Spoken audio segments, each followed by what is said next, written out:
This is your before and after story.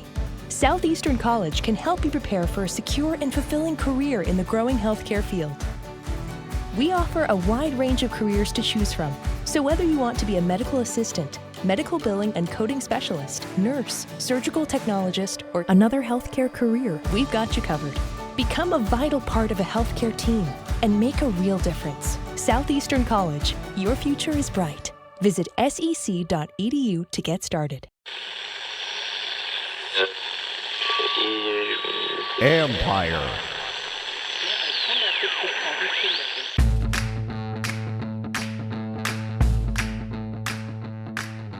Hello and welcome to my podcast. Do me a favor, subscribe to the John Conn Report wherever you get your podcasts. If you're watching on YouTube, hit that like button, hit that subscribe button. You can find us there as part of Empire Media, AMPIRE. Always much appreciated when you tune in. Don't forget, you can read my work on ESPN.com. Do me a favor, go up there now. I have a story on Jayden Daniels. Talked to a bunch of coaches at the NFL owners meetings a couple weeks ago, and just to get their thoughts on how do you help a young player build off the type of season he had? How do you make sure they keep evolving? Because the league's going to try and figure him out.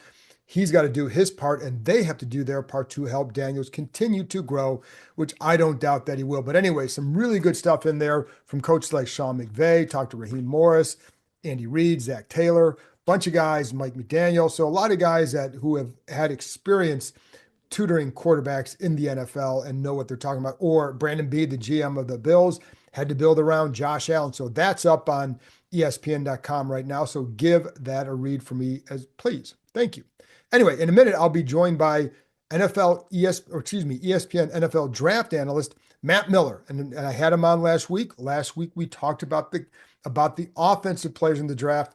Today, the whole conversation will be about the defensive players in the draft who are possibilities at 29 for Washington, and also some maybe to watch down the road. Now, I will say, in talking to a bunch of people over the last week or so, I've got some other things to throw out there. I'm going to get to that later, likely later in the week or early next week, because the draft is, less than 2 weeks away now, folks. So I'll get to some of that, but just some intel you pick up, some players to watch in maybe in first round, mid rounds, later rounds, et cetera. We'll get to all that in a minute or in a few days. But first, I want to bring on Matt Miller and get his expertise, because this is what he does, folks. So anyway, so stay tuned for that. In the meantime, one little quick nugget in case you didn't see, the Washington signed quarterback Josh Johnson, who of course played for them in 2018. They signed him on Friday to a one-year deal. So he's going to be in camp competing for the last quarterback spot on the roster between, obviously Jayden will be on there. Marcus Mariota, will be on there. They need to see how Sam Hartman progresses. And in case he doesn't, now you have Josh Johnson there. Very similar to how they had it last year with Jeff Driscoll in that same role. I know they would have liked to have Driscoll back. Driscoll wants to go somewhere where perhaps he has a chance to compete for the number 2 job, which was not going to happen here. He had a good camp last year, but Mariota's experience, it's what they brought him here for. That's why he's in that role. So anyways, so Johnson comes in there for that role. He, of course, is ultra experienced. This is his second stint in Washington. He's played for, I think it's now 13 different franchises in the NFL. You have to be doing something right to play for that many teams in the NFL, that many teams. Not that he's a great player, but you've got to be a true pro that people want to bring you in, because you have to be a quick study. He's played in so many different offenses, has a lot of experiences to share with others and wisdom, and he also can pick up things pretty quickly. That's why he has been signed all around the league. And plus, one of the benefits he has, I remember when he came here in 2018, and obviously they signed Mark Sanchez first.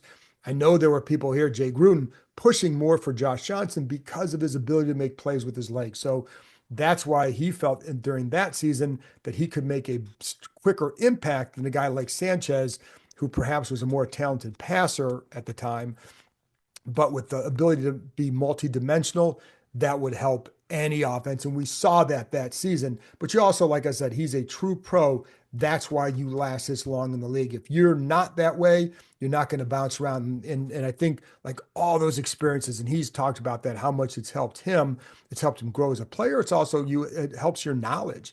And that knowledge can now be passed around to not just to Jayden Daniels, but also to Sam Hartman. It's nice to have another guy that could help maybe Hartman's development to be in the role that that Johnson is in. So, anyways, all that being said, he's now here, and we'll see if he makes a roster. It's not a guarantee; it's a 1 year deal, and I do think a lot of it depends on how does Hartman look. But you want to have four quarterbacks in camp regardless, just to, just for to have more arms in camp, more guys who can run drills, et cetera, et cetera, et cetera. So, anyways, but a good signing by Washington, just because again, the guy's a true pro, and that's always a good thing to add. I think he'll fit well in that quarterback room.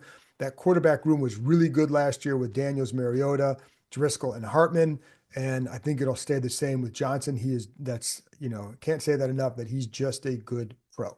So, anyways, that's enough for me. Here's my conversation now with ESPN NFL draft analyst Matt Miller. Coming back for the defense now, Matt. They could use an edge rusher. This seems like a good draft for edge rushers. Who do you like at 29 right now in that range? Yeah, it's gonna be interesting, John, to see who slips through the cracks. Samar Stewart from Texas A&M could be there. In my conversations with scouts, that's about his range. Even though he's tested, as one of the best defensive end prospects ever, he only had 4.5 sacks in 3 years of college. So there's some boom or bust with him, which is why he could be available at 29. Same with Michael Williams from Georgia, another guy who was expected to test really well, didn't. He's been working off an ankle injury from the season. And also, like, you watch him in the 2 games against Texas, you think he'd be a top 5 pick in the draft. But the rest of the time, he was kind of quiet. So both those guys have massive potential. They just didn't always show it. Donovan Azuruku from Boston College, he's interesting because he's undersized, but he has long arms. And my goodness, he has some power to his game that you don't expect for a guy that's 6'2", 250.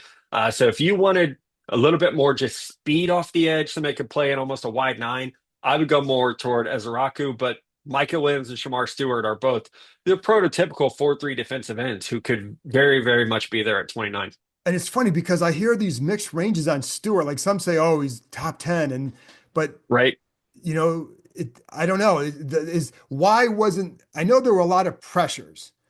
In your opinion, why weren't there more big sacks or big plays? Yeah, I know he said at the combine that it was about the scheme. I disagree with that. To me, he looks like an athlete right now, not a football player. I don't think he always knows how to counter his moves. I don't know that he's always super aware of what the offense is doing. And he needs to play more. That's the key. Like, he needs to play more so that the game can start to open up and start to slow down for him a little bit. But the athletic tools that he has are impossible to find, at the level that he has them. So, a lot of teams are going to take a chance on that. Azuruku. And it's funny because when I watch him, and he's really, really good. And then I watch some of the tackles that he goes against, like, you're turning your back to him, dude. What are you doing? But he has an array of moves that you don't often see in college, right? Or what do you think? Right. No, absolutely. And his Senior Bowl was really good. Yeah. And so the Senior Bowl was when I bumped him up after seeing him in Mobile, because I was with you on tape. I was like, gosh, he's got some speed moves, but that doesn't work all the time. You have to have more than just an outside speed rush. We get to the Senior Bowl and he's like, oh, here's a power game and here's my long arm. It's like, oh my, okay. He's got more to his game, or he's been working on it. One of the two. So I like him a lot. He's very scheme specific. You're going to need to be able to play him in space. Teams like Washington, Philadelphia, he's going to be a fit for. Teams like Cincinnati, Kansas City, not as much, because they want some bigger, stronger players on the end. So I'm a fan of his. His production this past year was fantastic, and he does have all the tools to be really good in the pros.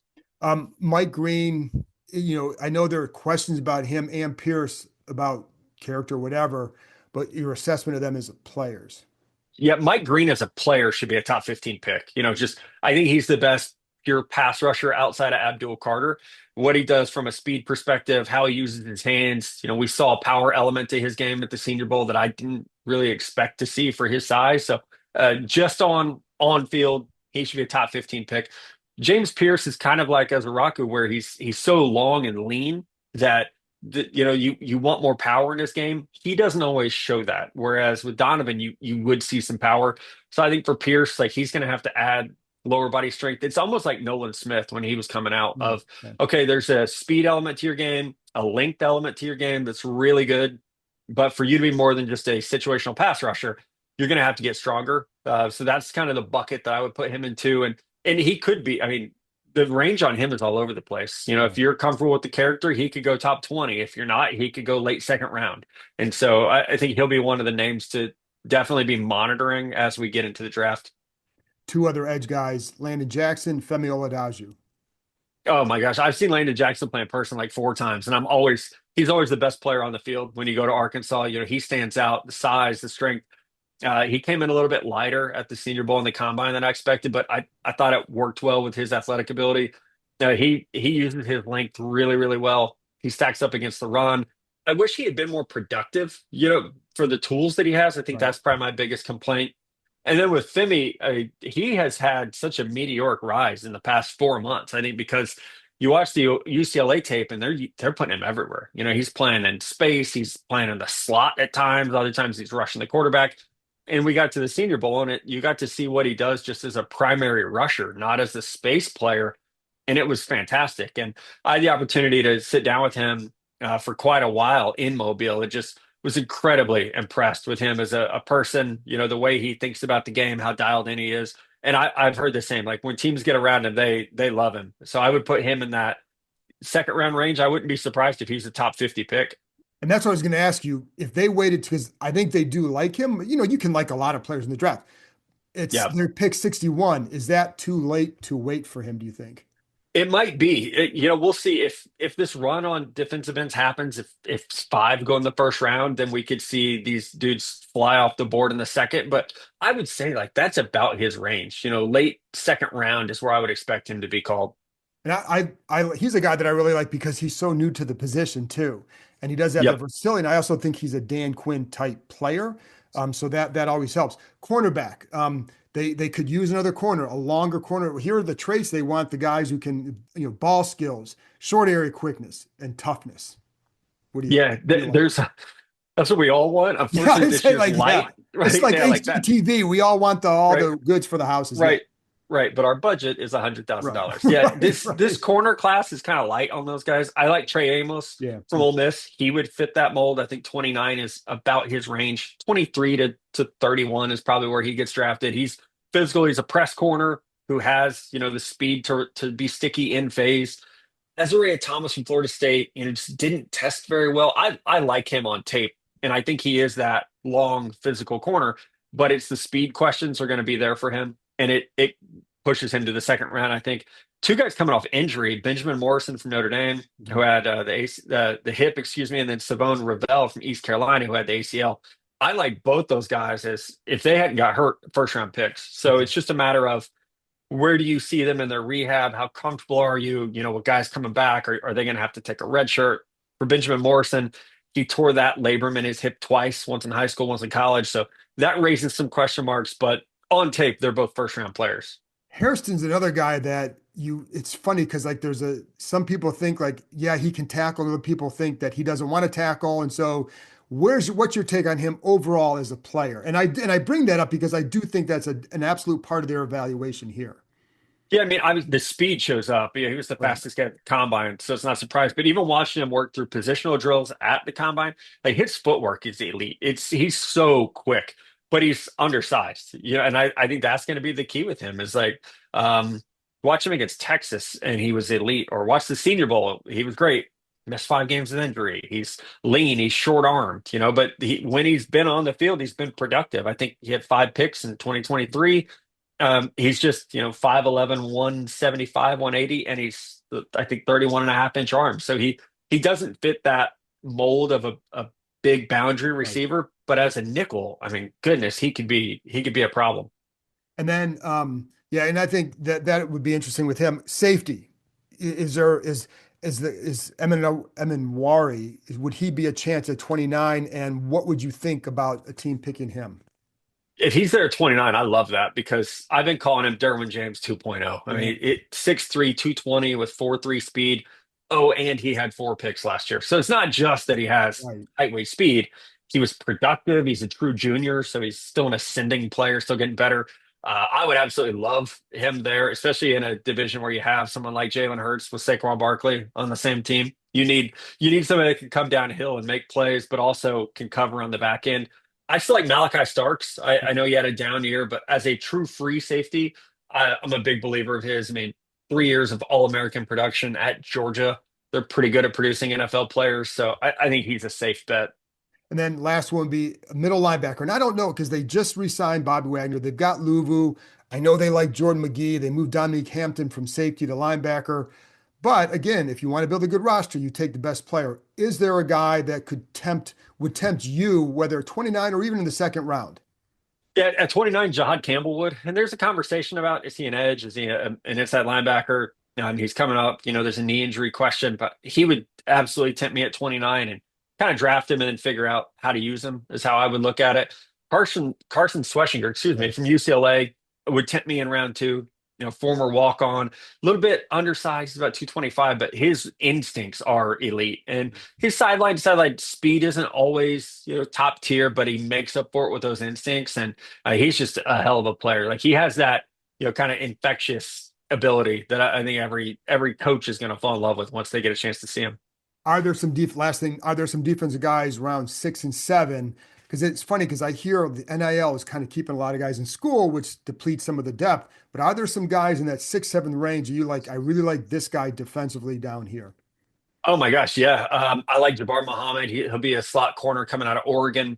Dante Trader, safety from Maryland. The guy in the backyard, really good player. Hunter Wohler is a hard-hitting safety from Wisconsin. So, yeah, that's a great point, John. I think, there is a little bit of a lack of depth this year, but there's guys that are going to slip through the cracks. Dan Jackson, a safety from Georgia, who he's going to be a hell of a special teams player, and he might be a third safety. He's going to be a 7th-round pick, but he's going to play in the league, and he'll probably play for 7-8 years. You need that. I'm sorry, I apologize. Derek Harmon. I know he's an inside guy, but is he? Yeah. Because if you're going to draft inside, you better get a guy who can rush the passer for what they need. Would you go that route? What do you think of him?